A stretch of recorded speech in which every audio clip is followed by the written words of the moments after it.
La santé n'a pas de prix, la santé n'a pas de prix, c'est pour cela que nous vous recommandons l'eau potable Achille Aqua. Déjà à Kinshasa, tout le 24 communes, Achille Aqua, l'eau potable est là. Les abonnés de la chaîne YouTube Xile Botelwa, nous vous recommandons l'eau potable Maya Peto, Maya Kimia, Maya Bangelou. Senga Achille Aqua, partout où vous êtes, le numéro est là. Écrivez-nous, appelez-nous, contactez-nous. Nous sommes là et la livraison à domicile, ça s'est fait avec beaucoup de sécurité. Achille Aqua, Maya Kimia, Yapeta.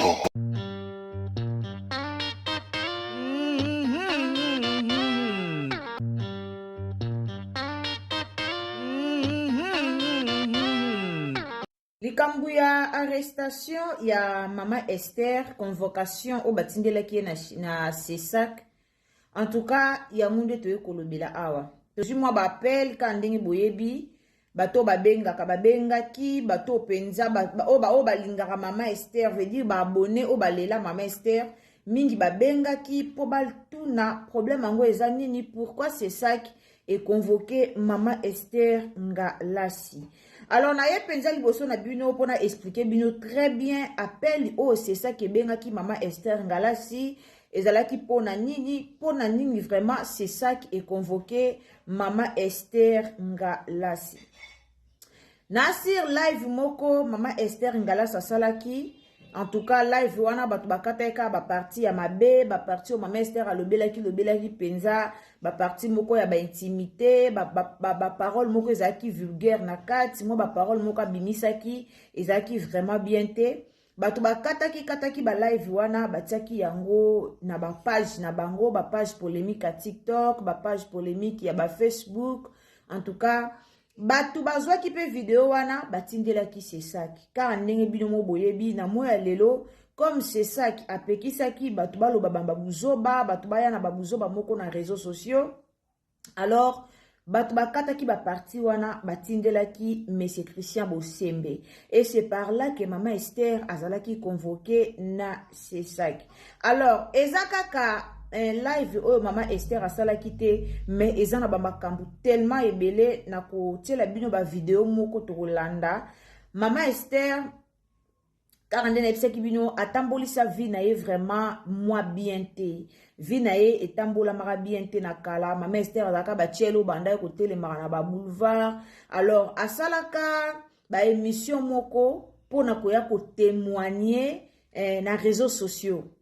Bino mo boyebi lelo ba vie lelo komi muto kokenda baluki gauche à droite réseaux sociaux comme place batu ba koma koya ko témoigner na koma okamwa ndenge témoignage ezalaka lisu na église ite na koma okamwa ndenge témoignage elongwa na église ekoma nango na réseaux sociaux. Alors Mama Esther asalaka émission moko pona koluka ko témoigner ndenge nzamba asaleli ye, ndenge alongwe na kindumba, ndenge nzamba kangoli ye, ndenge nzamba komisa ye. Alors ba vidéo wana nyonso ba peuple congolais, bandeko na biso ba congolais, bazwaki ba vidéo wana batindelaki na CESAC. Alors tokomeka ko solola un peu pona yango, na omeka pe ko tiela bino botala ba parti nini o esali ke bakanga CESAC ebengisa Mama Esther Ngalasi. Na pesi bino mbote bandeko bolingaka biso, salut à tous les abonnés de Xile Botelwa TV. Kande na lobana bino bonjour, bonsoir, yango e dépendaka na ero kolanda biso.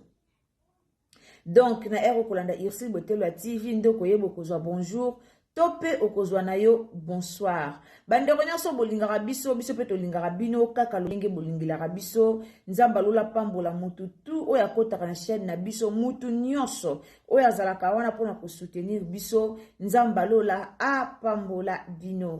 Bonne année à tout le monde, bonne année na maman Nangai, maman Yvonne, maman Princesse à l'église, maman Yvonne, Baker na yango wana. Bonne année na Madeleine Akeita depuis Maroc, Baker na yango wana. Bonne année na Chimène Manuel, Baker na yango wana. Bonne année na bino nyonso o bolingaka biso, maman Christella de Dios, bonne année na yo esiko zali. Marie-Jeanne Bolokwa, bonne année na yo esiko zali ndeko tu o tchaka comment TV. En tout cas, bonne année na yo esika ozali. Mama Suzy depuis Wembek, bonne année na yo balobi Wembek c'est Paris. Mama Suzy akanga Wembek famille Bota ya Tongo, bonne année na yo esika ozali. La famille tolobela likambu ya Mama Esther Ngalasi. Bomoni lelo soki c'est ça que bengisi Mama Esther. Tangu tozo kola et surtout ba titre o Mama Esther ngalasi azanango. Mama Esther akoka kite koya komimisa ba parole wana o abimisaki na ba live o ya salaki. C'est vrai batu boroya borolo balobaki na mabete pona nini c'est ça que kangi e pona nini bino moko boyebi biso toza ba congolais. Alors babiloko mususu esengaka te koya koloba yango na ba télé même si ozopesa ba conseil. C'est mieux okomata moins de 18 ans. Même si vous avez un conseil, batulolo ba koma fongoli mwa groupe na yemo ya WhatsApp abenga na ba appel, basali ba appel, ba pesani ba conseil esili. Mama Esther azana page moko o ezali bongo TikTok o batu ebele balandaka ye tant que Mama Pasteur. O batu ebele balandaka ye tant que Mama Pasteur apesa rapé mwa ba mateya na ye mwa ba conseil apesa ka mwa ba encouragement ba mot de motivation o apesa na batu ezalaka vraiment bien. Alors Mama Esther live asalaki aye kolobela ba maramba ba intimité ba maramba ya ba chambre ba maramba mwasi na mobali na chambre en tout cas akota ki penza na ba mozindo fallait pas akota na ba mozindo wana. Biso to mona aka nyonso mabe te bango pese ça kango elekisi pona ni batindele invitation soka lobi bo e batindele convocation soka lobi bo ende salini soka lobi bo ende salini. Il faut savoir que nous sommes les Bantous. Nous sommes les Bantous. Les réseaux sociaux et comme yo kisabso soni même na bana otoboti. Tozana bana ya ba jeune fille, tozana bana ya ba jeune garçon. Ezana babilo mususu bana biso bakota ba TikTok batalaka, mais ezana babilo mususu esalaka biso ba parents soni. Yo moko paro koti na TikTok lobi nzambe na mwana nga soka akoyi na iloko o soni. Babilo mususu babilo moko ya kolobaka publiquement te. Live à Mama Esther nazaki nango natiaki yango pe awa na réseaux sociaux na bashinani na YouTube na biso totiaki pe live wana live Mama Esther to na yokaki yango na regretaki nga moko na lobaki non fallait pas Mama Esther akoma na niveau ya obimisa babiloko o ya bimisaki na live. Oko sala na o live, osali na o live, olobi na o makambo pesi na o conseil. Mais ko bimisa babiloko, o Mama Esther asa na ba geste ko laksande ni ba sala raboe, ndenge ni ba zongi sa raboe. Ezaki vraiment propreté. À un moment to condamna ka c'est ça qui te. To sala ka wana te pona condamner c'est ça kalekisi, c'est ça qui boy non. To condamnera c'est ça qui te. C'est ça qui o sala ka musala na e. Soki lelo batu bazongi seli c'est ça que même ba live oh mama ba émission oh Mama Esther asalaka ya kala c'est parce que Mama Esther ngalasi a deboda ki na ba parole na ye. En réalité Mama Esther faut a reflectaka image ya servante ya servante de Dieu. Mama Esther aza Mama Pasteur. Mama Esther aza pasteur. Mama Esther a telemaka na cher pona ba o ba ebite. Pona ba o ba ebite Mama Esther a telemaka na cher. Mama Esther ateyaka. Mama Esther ateyaka na cher penza boye azote azopesa ba conseil azoteya. Mama Esther ateya parole de Dieu. Lelo nga na lobango Mama Esther fallait azala instrument moko nzamba salela ka canal na ye bato ebele ba bongola ka motema bato ebele ba changer par rapport ya histoire ya vie na ye. Par rapport ya histoire ya vie na etala tozwa ba appel awa même ya ba sœur na bango ya quartier même ya bande kwa quartier ya Mama Esther ba betela biso ba vie mususu o Mama Esther asala to fongola minoko to kamwa eza ndeko moko bengaki alobi Mama Esther na quartier na bango akenda te ata matanga akenda te pourquoi humiliation soni o ya sala na passé na ye ba camarade tout o bazala ko sala na kindumba ensemble bakufa na maladie ya nyama bakufa na maladie ebomaka ya 4 lettres wana toyebi mais nzamba salela Mama Esther ngolu azala oyo azalelo. Mama Esther aza témoignage vivante o azopesa ba témoignage ke nzamba longola eboye akomisa eboye. Alors faut asala ba mnenga akoma kote ya maloba nzambe faut a refléter image wana babilo musu eza soso babilo ko na ete soko bimi de na ka oyo komi na ka musu okoya kote ya bato te basala raboye zongisa raboye ozobimisa no ba parole moko oyo fallait pas obimisa. Bino bato bozo mona ngweza nango mabete je ne sais pas bozana bana te. Bato bomo nango que non c'est normal. bato kozomona que c'est normal eya nango problème te eya nango likambu te je ne sais pas boza na bana te bana bino batala réseaux sociaux te bana na bino bakotaka na TikTok te ato boti bana na poto ato boti bana wapi bana biso bayebi lingala à un moment donné babilo musu bosala ezo ko honorer ba femme congolaise te ezo ko honorer ba mama ya Congo te ezo ko honorer ba personnalité na bino te à un moment donné botika babilo kwana ezo ko honorer ba personnalité na bino te mama Esther aza muto ba te belé ba banda ko pesa ba respect na ba valeur mama Esther wana bozomona soki lelo n'importe qui a commis kozwa assez a commis kozwa privilège a commis kozwa moi permission ya koya ko commenter na ba photo to pe ba vidéo ya mama Esther pour na lobake non parents na ye ezaki trompeuse parents na ye trompaki biso vraiment la parents trompe pourquoi bato ba commis ko commenter bongo pourquoi parce que mama Esther Ngalasi ye moko nda pesi permission ye moko nda pesi audace wana na batu pour que batu baya ko commenter les bongo la famille nalobaka toujours na ba analyse nanga nalobaka toujours na bémission nanga bomoni ba valeur otomi pesa kawana munoko oka ya biso moko yango pe kande ebuma biso oza mutu moko peut-être tout le monde te respecte tout le monde mutu tout so amonika apparence na yo azo respecter yo par rapport ya apparence na yo mais il y a des fois biso moko nde to bebisaka relation wana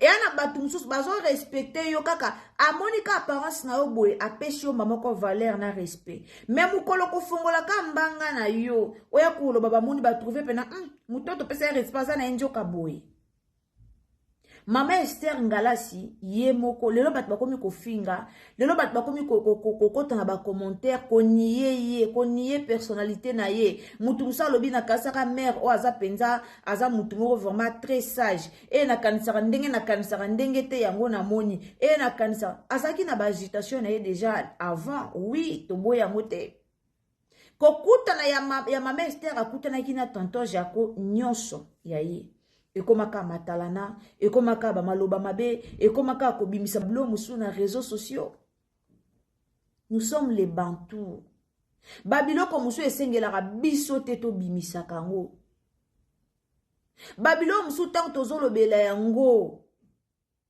babilo musu tant tozoloba yango zala na mwa kilo wana otourne na langi na yo milobi yo moko est-ce que likambo so na bimisi yango et osala dégâts na réseaux sociaux te est-ce que likambo so na bimisi yango bana o bayoka likambo oyo et osala mabete il y a des fois bablo musu boyaka kolobaka na réseaux sociaux bobosa na ketoza na bana bobosa na ketoza na ba famille bobosa na ke bozana pe na babokilo tout ça là comme makambo par sentiment te lelo soki c'est ça qui est convoqué mama Esther Ngalasi oui ba propos ya mama Esther ezaki mabe ba propos ya mama Esther ezalaki malamu te na bato bakanaka ko manquer respect te lelo bakomi ko manquer respect pourquoi parce que maloba na biso mutu so ayebine yo tazo peso valeur kaka na ndenga zo mona yo oza kilo oza mama moko ya kilo oza papa moko ya kilo olataka très bien o se respectaka oza garder na o distance na batu éviter biloba loba e na batu mso ka fongolika munoko loba o regretter na respect o yo pesa kiye il faut que éviter koloba en tout moment. Il faut que éviter ba live. Osa na likambo sala te vanda na je ne sais pas mukolo wana mama Esther appelle ça live pour a expliquer biso nini.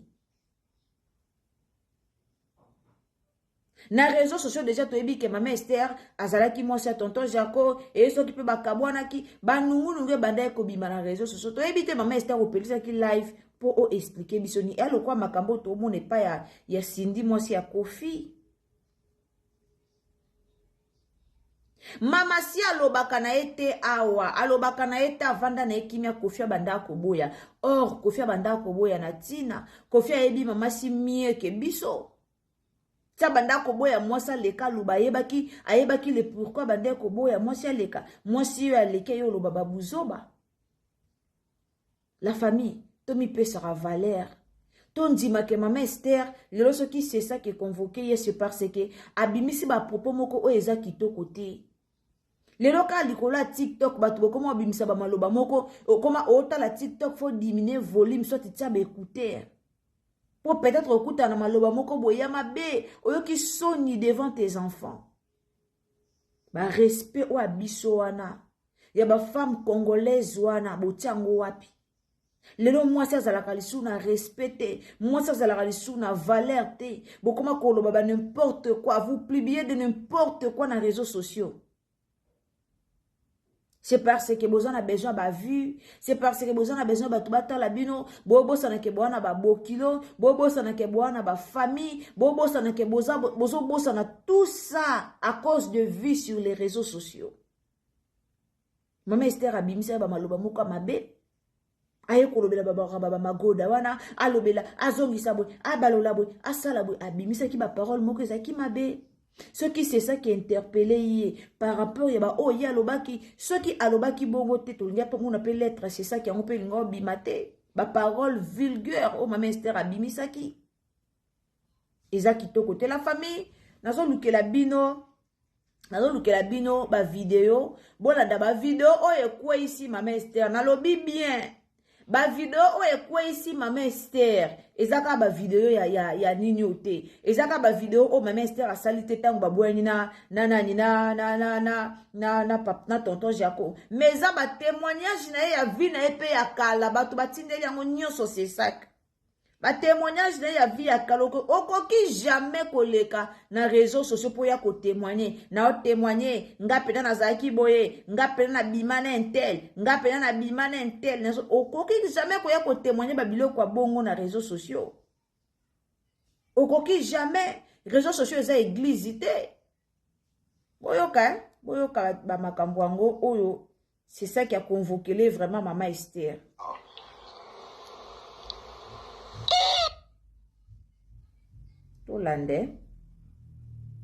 Bolanda makambo c'est ça qui a convoqué vraiment Maman Esther. Linga magoda te parlons un peu de ça.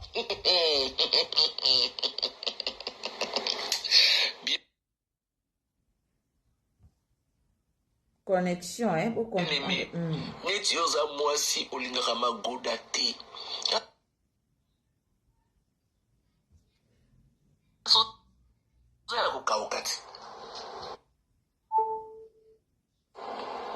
Yo olingaka no magoda te okauka oza mwasi te po eloko yango totangela yango klasi te. Oh Maman Esther yo oza na yo mwasi te est-ce que yo oza mwasi yo olingaka no magoda te donc yo ozali lokola oza noka lokola ardoise obandaka kaka na ekole moko ase batiki wana biso toza bamatela. Parlons un peu de ça. Neti yo petitesse ngefu bakulakisa nge koma bakozwa nge na mbetu yo linga magoda te. Tu es quel genre de femme? Moi j'aime ça. Et les systèmes qui sont en moi, ce n'est pas moi qui ai fait ça, même pas ma mère, c'est même pas ma mère qui m'a donné ça. Donc c'est naturel. Je bénis toutes les femmes sensuelles ici. Je bénis toutes les femmes qui aiment faire l'amour avec leur gars. Je bénis toutes les femmes qui disent à leur mari, chéri, viens me faire l'amour, j'en ai envie. Je bénis toutes les femmes qui excitent, qui allument dans leur maison le choix, la joie de vivre. Je bénis toutes les femmes qui savent comment prendre leur homme au lit. Je bénis toutes les femmes qui se laissent aller.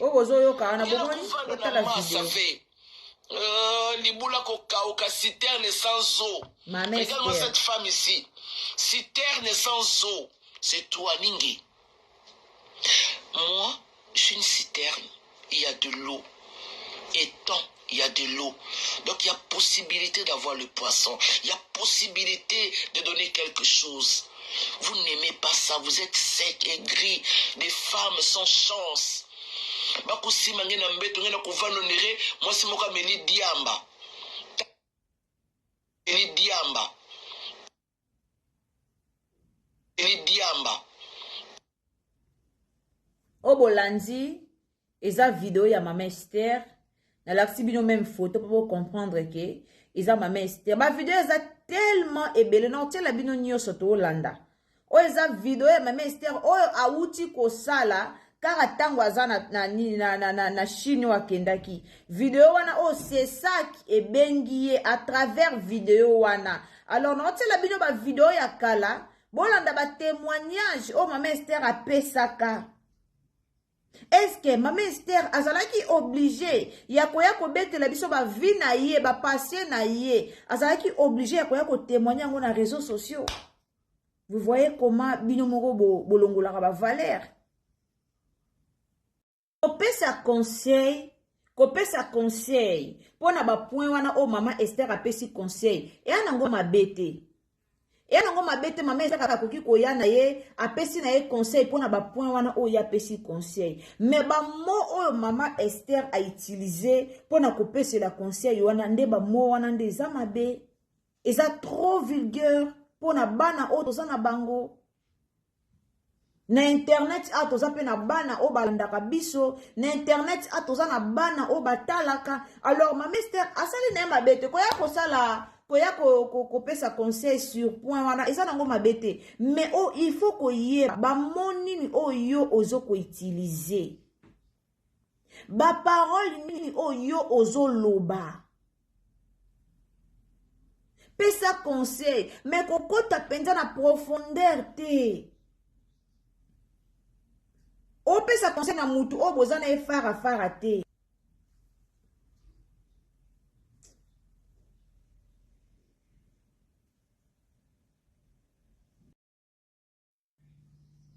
Bana baotalaka babiloko o botiaka na ba réseaux sociaux.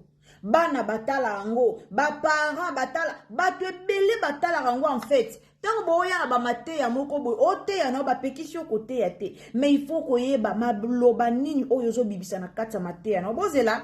Tolanda Maman Esther, tolanda première partie, ya ba témoignage na ye o ya pesaka ya vie na ye. Tolanda na première partie. Il n'avait pas mon âge.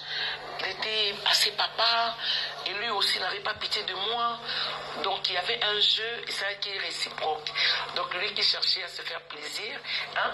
Vas-y. Oui, réciprocité. Ouais. Donc il y avait un système comme ça. Donc il y a ça qui n'a besoin d'un qui n'a besoin de bon là. Donc il n'avait pas besoin de me demander qu'est-ce que tu fais dans la vie, est-ce que je peux t'aider. Il n'avait pas besoin de m'aider. Je ne le condamne pas. Je ne le condamne pas parce que je ne sais même pas qui il est aujourd'hui. Et moi j'avais pris l'argent et puis après la kena la kota zandormene na kosomba uniforme bakaye. Ah non, c'était beaucoup d'argent parce que la CPLAK c'était vraiment beaucoup d'argent. Et ça, comme il m'a dit, c'est 1000 dollars. Wana azobeta histoire ya vinaye, ndenge azalaka, ndenge akola, ndenga banda komela badiamba, ndenga salaka kindumba, ndenga salaka ba makamnos. Est-ce que Maman Esther Ngalasi azaki obligé ya kobeta même histoire wa azobeta na réseaux sociaux? C'est pas ils a bien été. Tout, c'est pas bien. Non, parce que j'ai été mariée. Ça dit j'ai été mariée étant chrétienne. Et parce que après Nayamba qui est, il faut dire. Parce que aussi c'est chrétienne. La photo est ma sur Esther. Donc chrétienne peut avant comme Esther, à ce qu'il n'a en fait. Oui. Chrétienne est naïs. Oui, naïs surtout avant la kutana mobile dans la bien qui vrai Joe, pas à Joe Jorking nanga. Donc tout ça nanga na moshoro, tout ça baie noir. Et on a déjà la quelques jours. Et on s'appelle. Non, et bon gâteau. Venez tel que vous êtes. Venez tel que les amis ont na personnalité oh Maman Esther azanango lelo. Na personnalité oh azanango, il fallait pas aya obeta masolo oyo. Il fallait pas aya obeta masolo oyo, ndenga banda ko linga babuli ya diamba, ndenga banda ko mela diamba, ndenga zalaka ko sala, ndenga zalaka ndumba, ndenga tambolaka na ba boulevard, ndenga sa na personnalité na ye. Pona moya lelo to kita to mata mama Esther akoma mwa ko peser par rapport ya kalandenga zalaka. Naki lelo oyo na ndenge mama Esther akoma aza mutu moko te aya obeta masolo o abeta ki na réseaux sociaux. Toyeba ko garder ba minoko na biso. Toyeba ke eloko ni to oloba ozo yeba yo moko eloko na oloba eske eko bebisa eske eko bo ma réputation nanga eske eko foto yeba ka tout ça il faut toyeba kango. Toroki jamais yaka koloba ba n'importe quoi na réseaux sociaux. Ce qui le c'est ça ezwa ki décision et kangaka batu tout. Oh bazo yaka koloba ba uzo ba na réseaux sociaux parce que trop c'est trop. Surtout TikTok na biso ba congolais. Nous sommes là seulement pour nous ba bêtises. Nous sommes là seulement pour na kobimisa ba parole moko ya malamu te. Tozo boma génération. Tala lelo likambo ya kosala ba BBL ndenge na Congo ekoma nango ekoma officiel. Tala lelo makamba batonga wana ya batonga bafwenge wana ndenge lelo ekoma nango officiel nde ba officializa ngo na Congo. Pourquoi? Parce que l'état na biso bande ko kipe bango te, l'état na biso bande ko sala lelo komoko te, mutu na mutu zo yaka oya ya lobi na ndenge na oya ya zongisi na ndenge na non. Il faut bazouara ba décision. Il faut bazouara bango ba mesure. On veut dire osali likambo mo be bazeli o ba mesure. Osali likambo mo be ba ye suspension ba suspendre. To mona ki awa modéro mesana soko sala ba émission zolo ba bêtise. Modéro soko sala ba théâtre, modéro ibutu vie de loin. So ba osala ba théâtre ba kotisa toujours ba parole moko okoyoka soni même kotala ngona bana. Maintenant c'est ça qui est convoqué qui modéro par rapport ya buzoba o modéro lobaki. Vous pensez que le lote lobite modéro linga suko zonge loko wana azonge lisute pour c'est ça qui est convoqué qui est déjà épée qui ça qui est etela mela qui est ba loi. Soki to bando tiaka ba loi mutasali bo bengi e bo pinirier. S'il s'agit de sa punition, pour punir rien. Et vous allez bien. Et vous allez bien. Il faut moi discipliner zala. Mutakoyo ko bimakaka temba moko ngana zana kutu na mai na nzoto ngana za kutu boye basala kango boye kutu magoda boye non ils ont ba blog monsieur ils a permis ba blog monsieur ils a permis te na ba site auto zanango avec nos enfants ba blog monsieur ils a permis na privé. Ça va tout conseil na privé. Mais ko bimanango na réseaux sociaux te pour na ko protéger image na yo moko d'abord. Personnalité na yo moko, valeur na yo moko. Oko protéger yango comment? Oko protéger yango na ko tambola malamu. Mama Esther a pesa ba conseil à bien, Mama Esther a lobara makamoko a bien, Mama Esther, c'est ça. Batu bayebelo na image mususu en fait batu bayebelo na ba image moko ezanga tina te metango yo moko se permettre oye na ba réseaux sociaux oye yo moko na image moko ezanga tina obebisi personnalité na yo obebisi personnalité na yo obebisi moi image wana batu bazaki komona o nango obomi image wana batu babanda ko linga yo, batu babanda ko pesa yo valeur, batu babanda ko pesa yo respect. Mais par rapport ya makambu o yo bimisi na munoko na yo moko et détruire nyonso ya yo. Toye barani to loba. Toye barani to loba. Conseil gratuit. Batte la personnalité na yo. Batte la valeur na yo. Yeba nini o bimisa na réseaux sociaux. Pour ne pas que ebeta bande komsuma baku. Pour ne pas que écrélo ba problème, il faut que yeba nini oyo ye ko sala, nini oyo ye ko loba, nini oyo ye ko sala sur l'internet. Ce n'est pas dit que pour na oluka ba abonné, faut na opesa ka ba live moko, faut na oloba ka ba maloba moko, faut na non. Nous sommes les Bantous quand même. En tout cas, courage na Mama Esther.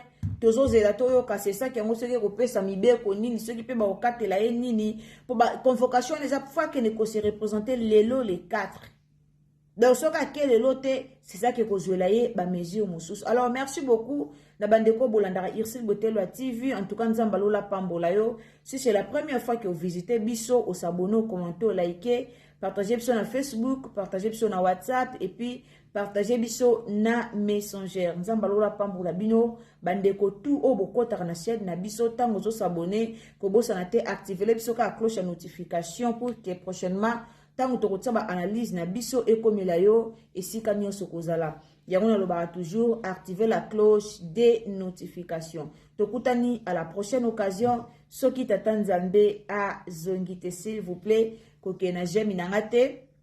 Aux 8 ans, kota la Bisso un commencement jusqu'à la fin.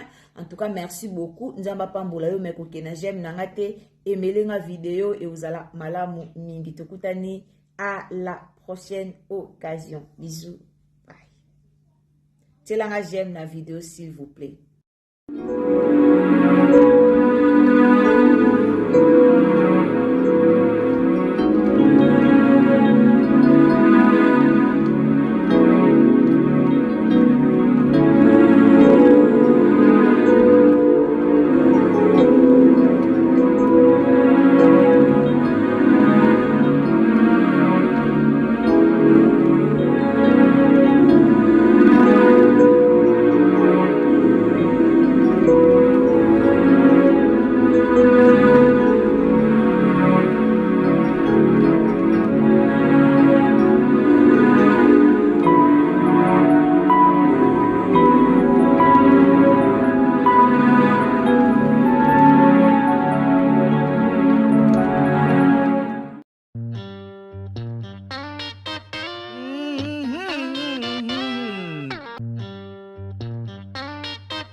La santé n'a pas de prix, la santé n'a pas de prix, c'est pour cela nous vous recommandons l'eau potable Achille Aqua.